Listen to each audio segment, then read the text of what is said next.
the scent of lemon polish and old roses. That was my house. Not a grand mansion, mind you, just a sturdy two-story brick affair on Elm Street, the kind with a porch swing where my late Arthur and I had watched 60 years of sunsets paint the sky. Every creak in the floorboards was a memory, every worn patch on the chintz armchair in the parlor a story. Arthur had laid the flagstones in the garden path himself, his big, capable hands carefully setting each one, just as he'd carefully built our life together, stone by sturdy stone. After he passed, the house became more than just shelter. It was his presence, his echo, the repository of all we had been. My son, Daniel, and his wife, Susan, a woman whose smile never quite reached her eyes, like a porcelain doll with a crack hidden just beneath the glaze. They started visiting more often after Arthur was gone. At first, I welcomed it. The house felt too quiet, the silence too loud. Daniel would fuss, straightening pictures Arthur had deliberately hung slightly askew, a private joke between us. Susan would talk about modernizing and decluttering, her gaze sweeping over my treasured knickknacks with an expression that made me want to hide them away. They spoke of my well-being, my future, my security. The words were soft, wrapped in cotton wool, but underneath, I sensed something hard, something grasping. They'd bring papers, always papers. "Just some things to help manage your estate, Mom," Daniel would say, his voice oozing a practiced sincerity that set my teeth on edge. "To make things easier for you later on," Susan would chime in, her voice a saccharine coo. "We just want to make sure you're taken care of, Martha, that everything is protected. I'm not a fool, though perhaps I was a fool for love, for the lingering hope that my only son still possessed a shred of the decency Arthur had instilled in him." My eyesight wasn't what it once was, and the legal jargon swam before my eyes like minnows in a murky pond. I'd ask questions, and Daniel would pat my hand. "Don't you worry your pretty little head about the details, Mum. It's all standard. Just sign here." And here he'd guide my pen, his fingers surprisingly cold against mine.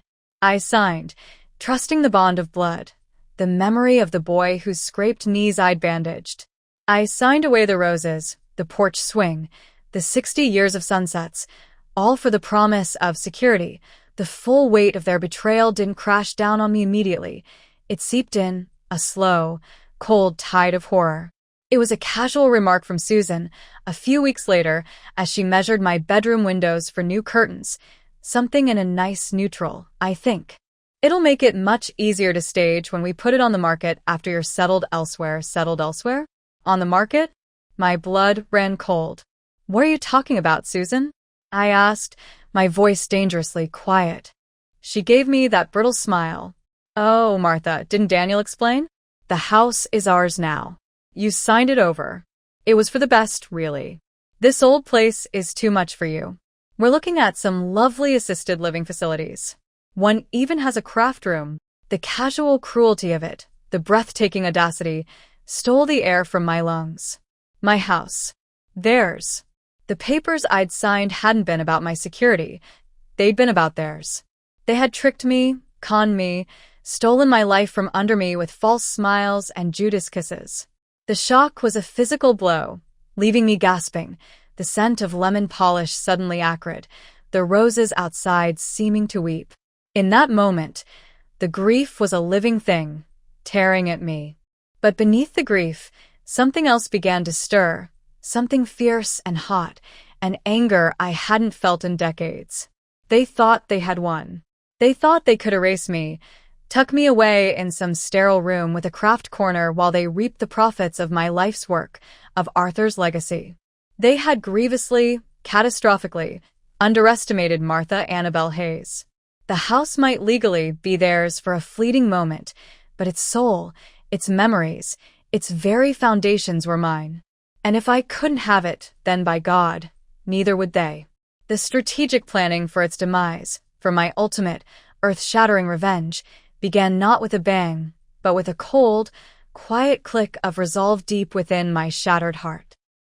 The days that followed were a torment of forced civility and seething, internal fury. Daniel and Susan, emboldened by their perceived victory, treated me like a mildly inconvenient piece of furniture they were obliged to dust around before finally disposing of. Susan would hum as she walked through my rooms, her fingers trailing over Arthur's antiques, no doubt mentally cataloging what she'd keep and what she'd toss onto the skip. She started packing some of my smaller, more personal items into boxes, labeling them Martha Storage, her handwriting a smug, looping script that made my fists clench.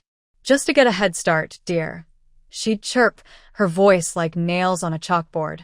"We want the movers to have a clear run when they come for the main pieces after you're comfortably settled in your new apartment." They'd found a place, of course, a sterile one-bedroom unit in a concrete high-rise called Golden Years Gardens, a name so offensively patronizing it made me physically ill.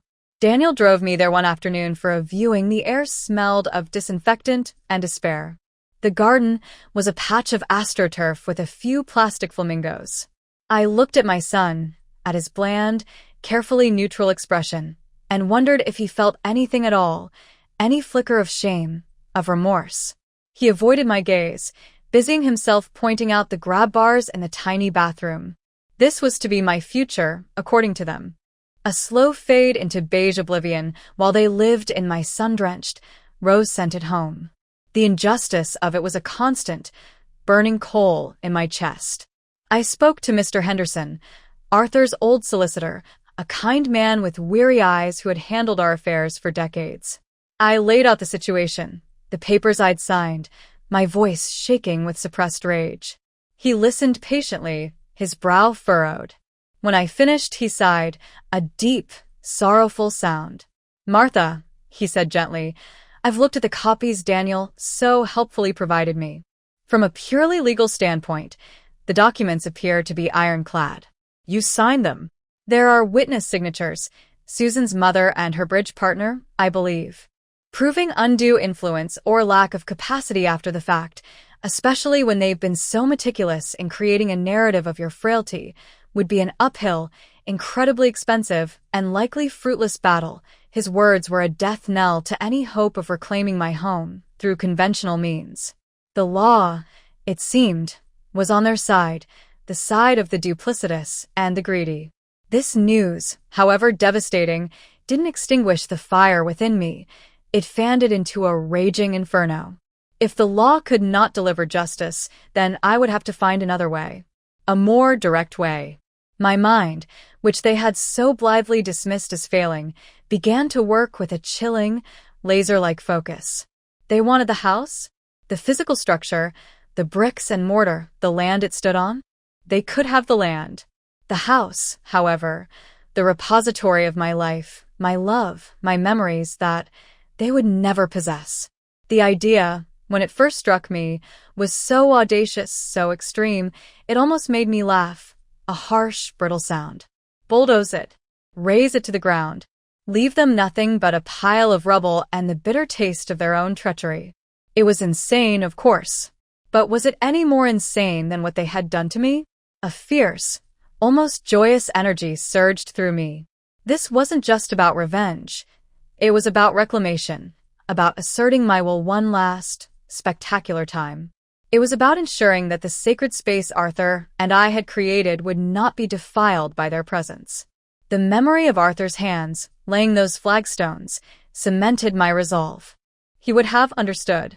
He, too, had a core of unyielding steel beneath his gentle exterior. He would have appreciated the terrible, beautiful poetry of it. The dry humor of their shocked faces when they arrived to find not a charming, sellable property, but a wasteland, began to sustain me. The strategic planning commenced, my old organizational skills, honed over years of managing a household and Arthur's small business accounts, kicking into high gear. How does one go about demolishing a house? Quietly? Quickly? Before the new owners could legally take possession and change the locks? The challenge was immense, but the thought of their faces, the sheer, unadulterated triumph of it, was a powerful opiate. My first clandestine move was a trip to the local library, a place I hadn't frequented much since Arthur passed, but which now felt like an arsenal. Under the guise of researching downsizing options for seniors, I spent hours on their public computers, my fingers, stiff with age, but surprisingly nimble, tapping out search queries. Emergency demolition services, fast property clearance, legal requirements for demolishing owned property. The irony of researching the destruction of my own home, using the very faculties my son claimed I no longer possessed, was not lost on me. Mr. Henderson had confirmed I was still, technically, the owner of record until the final transfer papers were filed and Daniel and Susan formally took possession, which they'd gleefully informed me was scheduled for the Monday after next. That gave me a window, a terrifyingly narrow one, but a window nonetheless. I learned about permits, about safety regulations, about the sheer, brutal mechanics of bringing a structure down. Most legitimate demolition companies required weeks, if not months, of lead time, reams of paperwork, and a clear chain of title. This would not do. My plan required speed, discretion, and a certain flexibility regarding bureaucratic niceties. My search led me to less conventional avenues, to forums where people discussed off-grid solutions and expedited site clearances. It was there, amidst the digital whispers of disgruntled contractors and desperate property owners, that I found a name. Rapid Riddance Demolition. No job too complicated, no questions asked, within reason. The within reason gave me a moment's pause, but the rest was promising. The contact was an untraceable burner phone number. My heart hammered against my ribs as I dialed it from a payphone in the town square, the coins cold and heavy in my palm. A gruff voice answered on the second ring. "Yeah, I have a property," I began, my voice sounding reedy even to my own ears. "A 2-story brick house. I need it removed. Quickly. Very quickly." Before next Monday, there was a pause, then a low chuckle. "Removed? Eh? That's a polite way of putting it, ma'am. You got the right to do this removing?" "It is my house," I said, a lifetime of truth in those 4 words. "I have the deed in my name.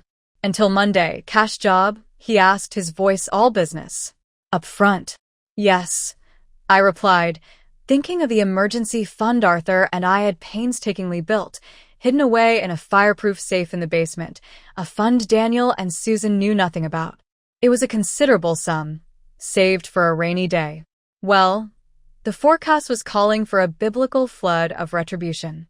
We haggled briefly over the price, his figure eye-wateringly high, but what was money compared to the exquisite satisfaction of wiping that smug smile off Susan's face? He agreed to meet me, to survey the site, as he put it, the following evening after dark. "And ma'am," he added, just before hanging up, "you might want to remove anything you're fond of. We're thorough. Real thorough." His words sent a chill down my spine, but also a grim thrill. Thorough was exactly what I needed.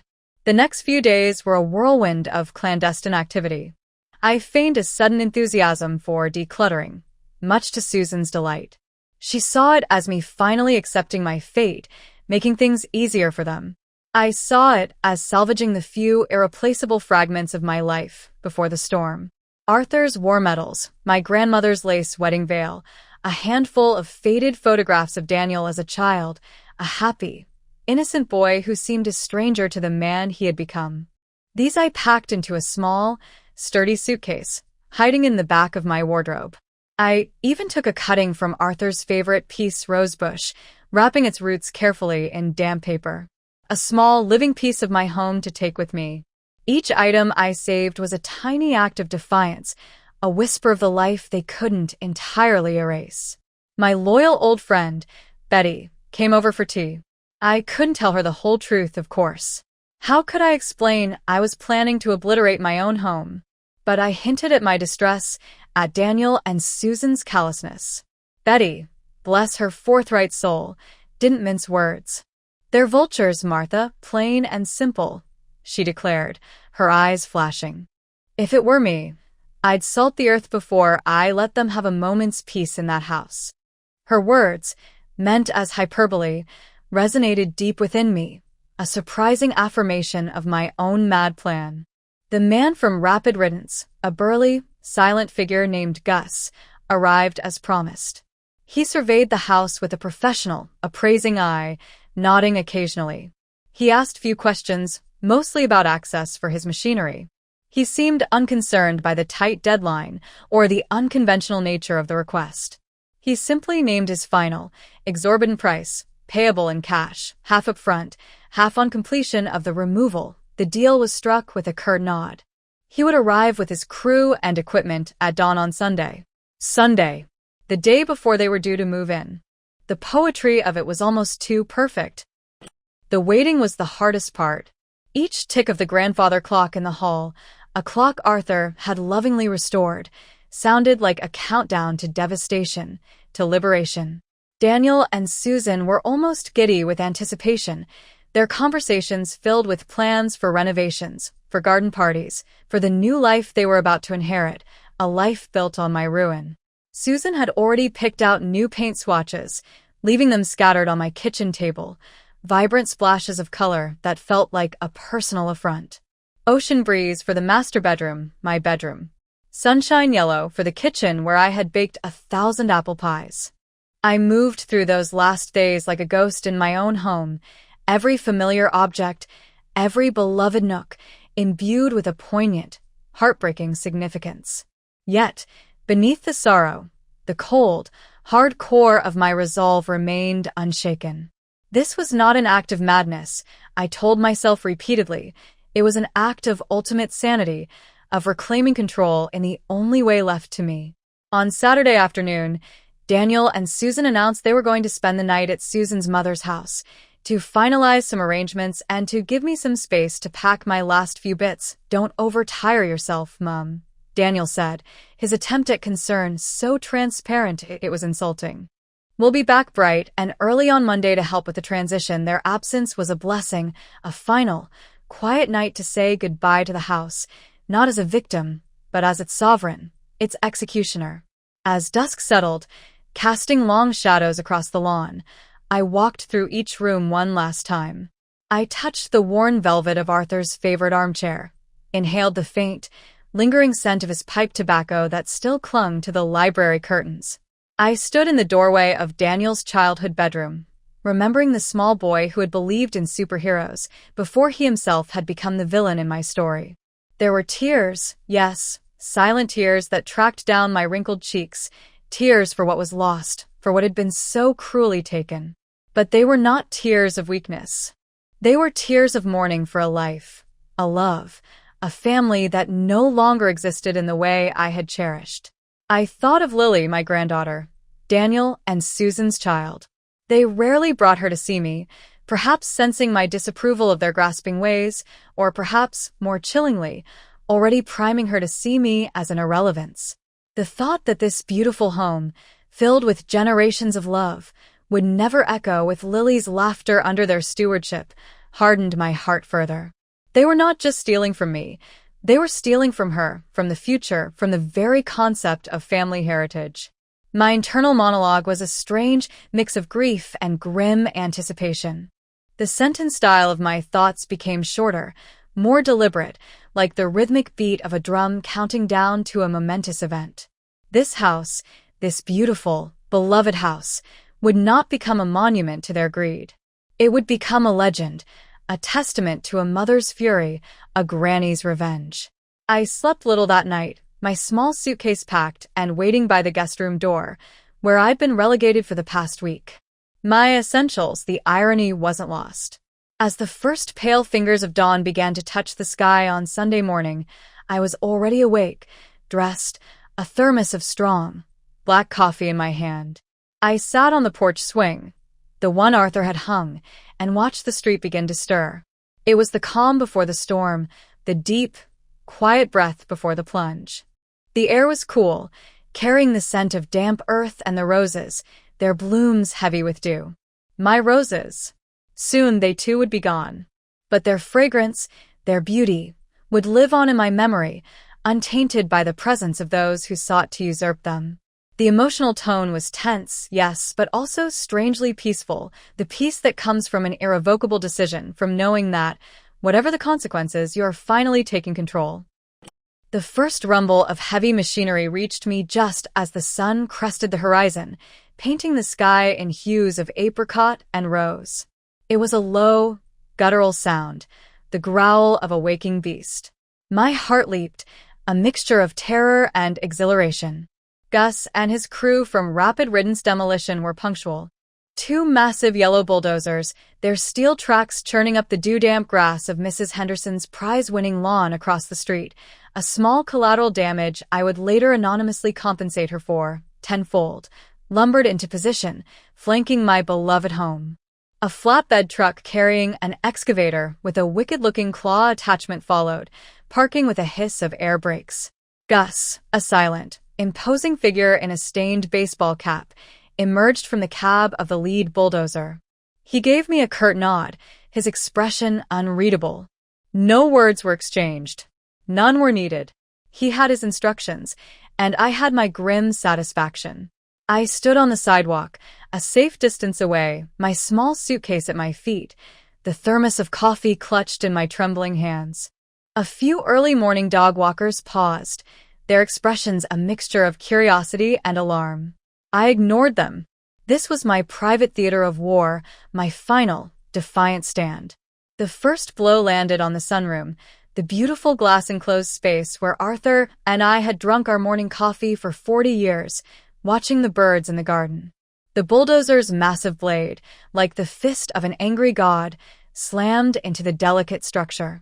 Glass shattered, a crystalline explosion that glittered in the morning sun, wood splintered, and the roof sagged, then collapsed with a sickening crunch. A gasp escaped my lips, a sound that was half sob, half cheer. It was happening. It was truly happening. The sound was deafening, a brutal symphony of destruction. The roar of engines, the screech of tearing metal, the groan of protesting timbers, the thud of falling masonry. The house, my house, which had stood strong against decades of wind and weather, which had sheltered generations, was shuddering, yielding, coming apart at the seams.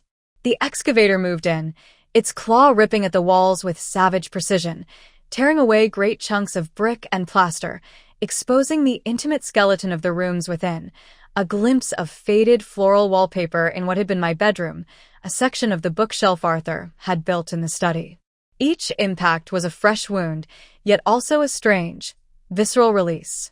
The emotional symbolism was overwhelming. This wasn't just the destruction of a building, it was the obliteration of a betrayal, the physical manifestation of my rage, my grief, my refusal to be erased.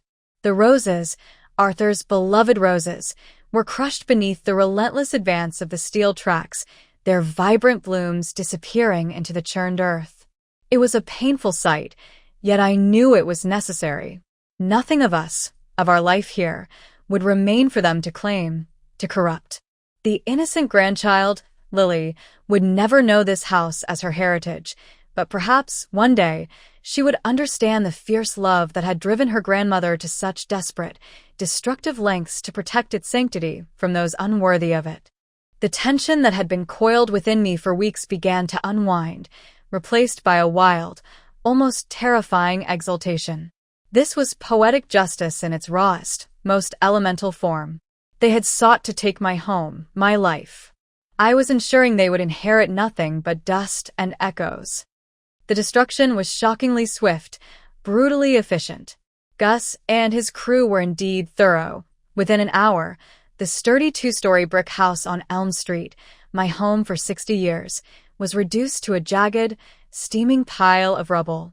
The walls that had echoed with laughter and whispered secrets, the roof that had sheltered us from storms, the floors that had borne our footsteps through joy and sorrow, all gone.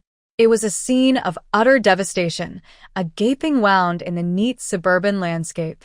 Yet, as I stood there, amidst the dust and the roar that was slowly subsiding as the machines idled, I felt not despair, but a strange, fierce triumph. The pain of loss was undeniably there, a deep ache in my chest, but it was overlaid with a cathartic, empowering sense of victory. I had done it. I had taken back control. They could not have it. They could not defile it. The visual metaphor of the empty space where my vibrant home once stood was stark, absolute. It was a testament to my refusal to be a victim. The sun climbed higher, illuminating the raw earth, the splintered wood, the twisted metal. A few neighbors had gathered, their faces a mixture of shock and disbelief. I could hear their hushed, incredulous whispers. Martha Hayes? Her house? What on earth? Let them wonder. Let them talk. This was my statement, my final, irrefutable word. And then, as if on cue, a sleek, silver sedan pulled up at the curb. Daniel and Susan. They must have decided to come a day early, perhaps to gloat, perhaps to start measuring for their new life. Their expressions, as they stepped out of the car, were ones of smug anticipation, quickly morphing into bewildered confusion, then dawning, horrified comprehension as their eyes took in the scene of utter obliteration where their prize, their inheritance, my home, was supposed to be. Susan's perfectly made-up face went slack, her mouth falling open in a silent scream. Daniel stared, his face draining of all color, his eyes wide with a terror that was immensely satisfying to behold. "Mum," he finally choked out, his voice a strangled whisper. What happened? Where's the house?" I turned to face them, my expression calm, almost serene.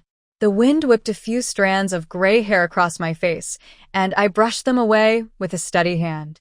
The fierce, vengeful satisfaction I felt was a warm glow within me. "The house, Daniel?" I said, my voice clear and carrying easily over the idling engines of the bulldozers. "Oh, I decided it needed extensive renovations. So I had it removed," Susan found her voice then, a high-pitched shriek of pure fury. "Removed? Removed? Are you insane? You crazy old woman. That was our house. You signed it over to us. We'll sue you. We'll have you committed." I allowed myself a small, dry smile. "Oh, I don't think so, dear. You see, until you formally took possession, until the final papers were filed tomorrow, it was still, technically, my house. And a person is entitled to do whatever they wish with their own property. Isn't that right, Daniel?" He just stared, speechless, his face a mask of impotent rage and dawning despair. The dialogue was sharp, the power shift absolute. They had come to claim their spoils, and instead, they were met with a smoking ruin and the architect of their downfall, unbowed and triumphant. Gus, the demolition man, approached me, wiping his dusty hands on his overalls. "Job done, ma'am," he said, his voice gruff. As requested, I nodded, then turned back to my son and his wife. "Enjoy the plot, Daniel," I said, my voice laced with the dry humor of pure, unadulterated poetic justice. "I believe the land value is still quite considerable, though you might have a bit of a clearing-up job on your hands," and with that, I picked up my small suitcase, turned my back on the rubble of my past and the wreckage of their greed, and walked away. The walk to the bus stop at the end of Elm Street felt like the longest and shortest journey of my life. Each step was a step away from 60 years of memories, yet also a step towards an unknown, but undeniably freer, future. The weight of my small suitcase was negligible compared to the immense burden that had been lifted from my shoulders. The curious, shocked stares of my former neighbors followed me, but I didn't care. Let them gossip. Let them call me mad. I knew what I had done and why. And in the deepest recesses of my old, stubborn heart, I knew Arthur would have approved. He always said, "Martha, if a thing is worth doing, it's worth doing properly." Well, I had certainly been proper in my renovations. The bus arrived, and as I settled into a seat by the window, I didn't look back. There was nothing left to see but dust and their devastated faces. The triumphant feeling wasn't one of gleeful malice, but of profound, righteous satisfaction. I had not allowed them to win. I had not allowed them to erase me. I had taken their victory and turned it into ashes, literally.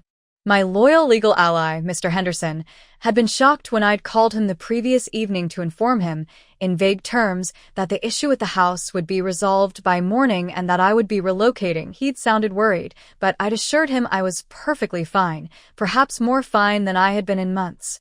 I knew there would be legal ramifications, questions asked.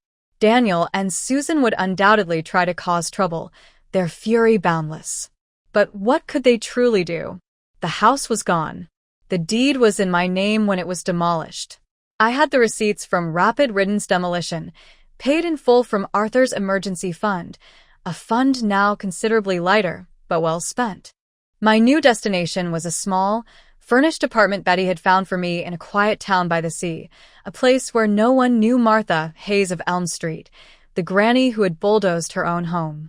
It was a fresh start, a blank canvas. It would be lonely, at times I knew. The absence of Arthur, of the familiar comforts of my home, would be a constant ache. But it would be a life lived on my own terms, a life free from the suffocating presence of my grasping son and his harpy wife. The emotional symbolism of the empty plot of land where my house once stood was powerful, a space cleared, not just of bricks and mortar, but of betrayal and heartache. The narrative structure of my revenge had reached its dramatic climax and was now moving into its quiet, reflective denouement. I thought of Lily, my granddaughter. Perhaps one day, when she was old enough to understand, someone would tell her the story of her formidable grandmother, the one who had chosen scorched earth over surrender. Perhaps she would understand that sometimes the most loving act is one of fierce, uncompromising protection of what is sacred. The sentence style of my future would be simpler, less ornate than the life I had lived in the house on Elm Street, but it would be written in my own hand, every word true, every punctuation mark deliberate. The dry humor of the situation, the sheer, audacious gall of what I had done, still brought a faint smile to my lips. They had tricked me into signing over my house. So I had bulldozed it before they could move in. It was, I reflected, a perfectly logical, if somewhat unconventional, solution. The fierce, emotional, and ultimately empowering journey had reached its destination. I was free. The bus pulled away from Elm Street, leaving behind the whispers, the pointing fingers, and the smoldering ruin of my former life. With each passing mile, the tension in my shoulders eased a little further. The scent of diesel fumes and worn-up upholstery was a strange perfume of liberation. I had no concrete plans beyond reaching the small coastal town where Betty had arranged the rental, but for the first time in months, the future didn't feel like a threat, but a quiet possibility. The common devices of my life, foreshadowing, internal monologue, emotional symbolism, had all played their part in this dramatic final act. The foreshadowing had been in their creeping greed, in my growing unease. The internal monologue had been my constant companion, my confidant, the crucible where my rage and resolve were forged. And the emotional symbolism of the house, its life and its death, was a story that would likely become a local legend, a cautionary tale for grasping relatives everywhere. I wondered what Daniel and Susan were doing now. Were they screaming at each other amidst the rubble? Were they calling lawyers, the police, anyone who would listen to their tale of the mad old woman who had destroyed their inheritance? A small, bitter smile touched my lips. Let them. Their power over me was gone, pulverized along with the bricks and mortar of Elm Street. They had a plot of land, yes, cleared and ready for whatever monstrosity they might choose to build. But they would never have the satisfaction of possessing my home, Arthur's home. They would never sleep in my bedroom, cook in my kitchen, or sit on my porch swing watching the sunset. That, in itself, was a victory sweeter than any legal retribution. The innocent grandchild, Lily, remained a pang in my heart. I had saved her from growing up in a house tainted by her parents' avarice, but I had also, perhaps, deprived her of a connection to her grandparents' past. It was a complex sorrow, one I would carry. But I hoped that one day she would learn the truth, not their twisted version, but the full, unvarnished story of a grandmother's fierce, protective love, a love that had expressed itself in an act of monumental defiance. The legal ally, Mr. Henderson, would likely be fielding some very agitated phone calls. I would have to speak to him, of course, explain as much as I dared. But he was a man of discretion, and I suspected that, beneath his lawyerly exterior, there might be a quiet admiration for a client who had taken such direct, if unorthodox, action when the law offered no solace. My own internal monologue was surprisingly calm. The rage had burned itself out, leaving behind a clean, almost serene emptiness. I was an old woman, with a small suitcase and a heart full of memories, starting over. It was daunting, yes, but also strangely liberating. I had faced the ultimate betrayal and had responded not with helpless despair, but with a roar of defiance that had literally brought the house down. The pacing of my life, once a slow burn of contentment, then a frantic burst of planning and action, was now settling into a new, quieter rhythm. I would find new routines, new small joys. Perhaps I would even plant a rose bush, a peace rose, in a pot on my new balcony. A small, resilient symbol of survival. The script of my life had taken an unexpected, dramatic turn, but I was still its author. And this final chapter, though unconventional, was undeniably, triumphantly mine. Arriving in the small coastal town of Seabreeze felt like stepping into a different world. The air was sharp with the tang of salt, the cries of gulls a constant, mournful counterpoint to the rhythmic sigh of the waves. Betty had found me a tiny, furnished apartment overlooking the harbor, its windows facing the east, promising new sunrises. It was a far cry from the spacious comfort of Elm Street, but it was clean, it was mine, and most importantly, it was untainted. There were no ghosts of betrayal here, only the potential for a quiet, unassuming peace. The first few days were a period of adjustment, of learning the unfamiliar creaks and groans of a new dwelling, of navigating the narrow streets of a town where I was a stranger. The triumph of my actions still resonated, a warm, empowering hum beneath the surface of my new solitude. I imagined Daniel and Susan's frantic efforts to salvage something from the wreckage of their plans, their outrage, their disbelief. The thought brought a grim satisfaction, the dry, poetic justice still tasting sweet. I bought a local newspaper, half expecting to see some sensationalized headline about the granny who bulldozed her mansion, but Seabreeze was too far removed, too small, for the ripples of Elm Street's drama to have reached it with any clarity. My anonymity was a comfort.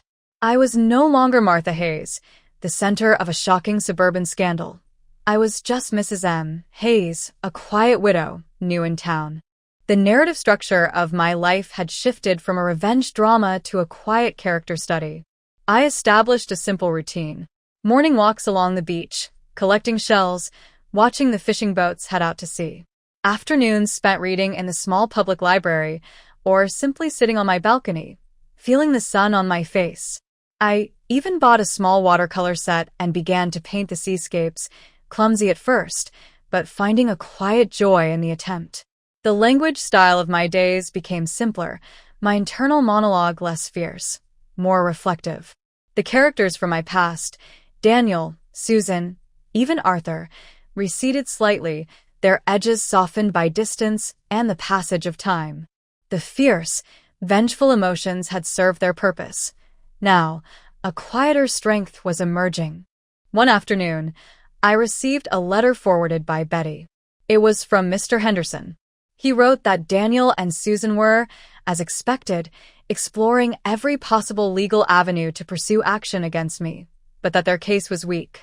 The property was undeniably mine at the moment of demolition. While my actions were unconventional, he wrote, with a hint of lawyerly understatement, proving malicious intent to defraud them, given their prior actions in tricking me into signing the house over in the first place, would be challenging for them. He advised me to remain quietly in Seabreeze and let the legal dust settle. He also enclosed a cutting from the Elm Street local paper. A small, factual article. Elm Street property demolished by owner prior to sale. No sensationalism, just the bald, unbelievable facts. It seemed my revenge, while spectacular, had also been strangely neat. They had tricked me. I had retaliated. The scales, in my view, were balanced. The slow-burn justice had played out, not in a courtroom, but on a patch of churned earth. Months passed. The rhythm of life in Seabreeze became familiar, comforting. I made a few acquaintances, the chatty librarian, the elderly gentleman who also walked his dog on the beach each morning, the woman who ran the small bakery where I bought my daily bread. They knew nothing of my dramatic past, and I offered no clues. I was simply Mrs. Hayes, the quiet lady in the Harborview apartment. The echoes of Elm Street faded, not entirely, but enough that they no longer dominated my thoughts. The fierce, vengeful part of me had done its work and now rested, sated. What remained was a sense of profound, if somewhat weary, peace. I had protected Arthur's legacy, in my own way. I had refused to be a victim. I had asserted my will, my autonomy, in the face of a cruel betrayal. The empowering emotional tone of that victory was a quiet ember that warmed my solitary days. Sometimes, I would look at the single piece, rose I was nurturing in a pot on my balcony. It was a cutting from Arthur's bush, the one I had salvaged. It was small, but it was resilient, and it was beginning to bud. A visual metaphor for my own life, perhaps. Pruned back hard, but still capable of new growth, of new beauty. I received occasional updates from Betty.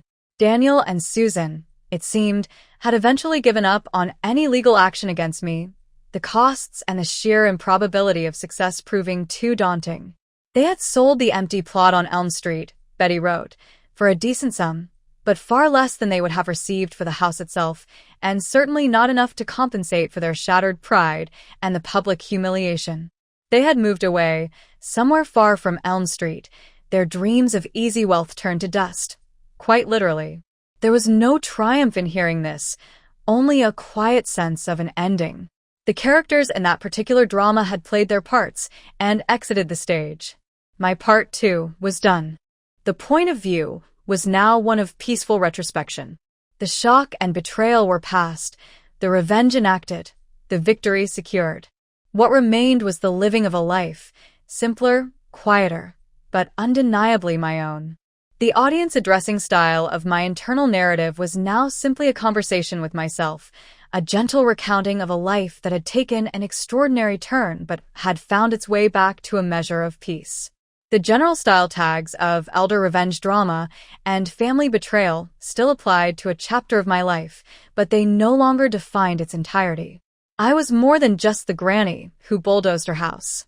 I was a survivor, a woman who had found strength in adversity and who is now, in her own quiet way, blooming again, like the small, determined rose on her balcony by the sea.